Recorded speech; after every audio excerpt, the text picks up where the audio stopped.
हम लोग का इधर इधर आइए एकदम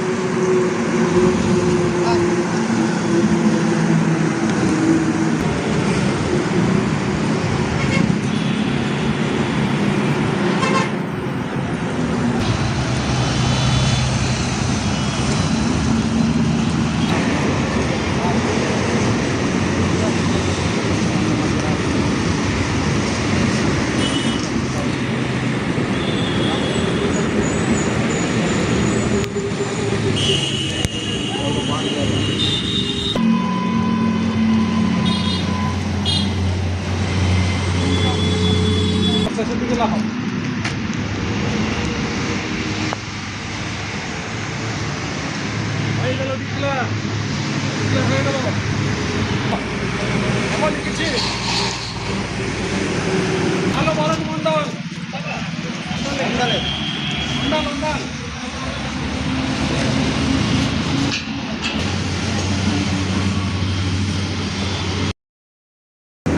দেখা গেল এই মুহূর্তে আপনাদের প্রার্থী ঘোষণা হয়েছে, কিভাবে দেখছেন?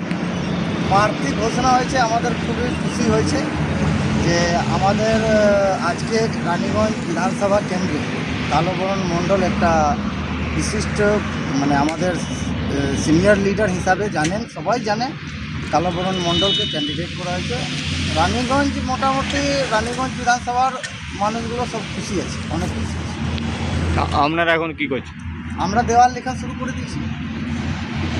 আমরা তো দেওয়াল লেখান আজকে কদিন ধরে দেয়ালের চুন থেকে করে রেডি রেখেছিলাম।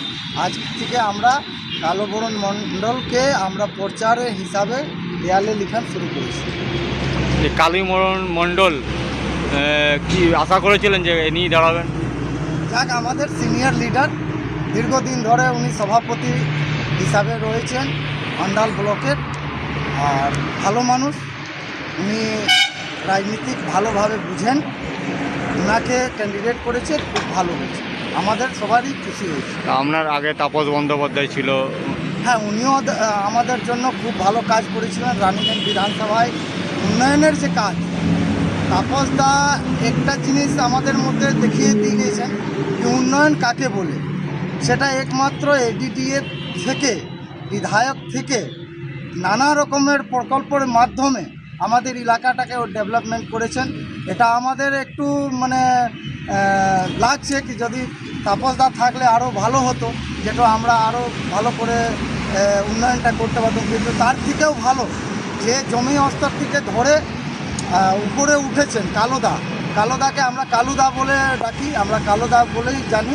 কালোবরণ মণ্ডলকে আমাদের ক্যান্ডিডেট করেছে, এটা নিয়ে রানীগঞ্জবাসী সবই খুশি আছে। কি নাম আপনার? সদন কুমার সিং।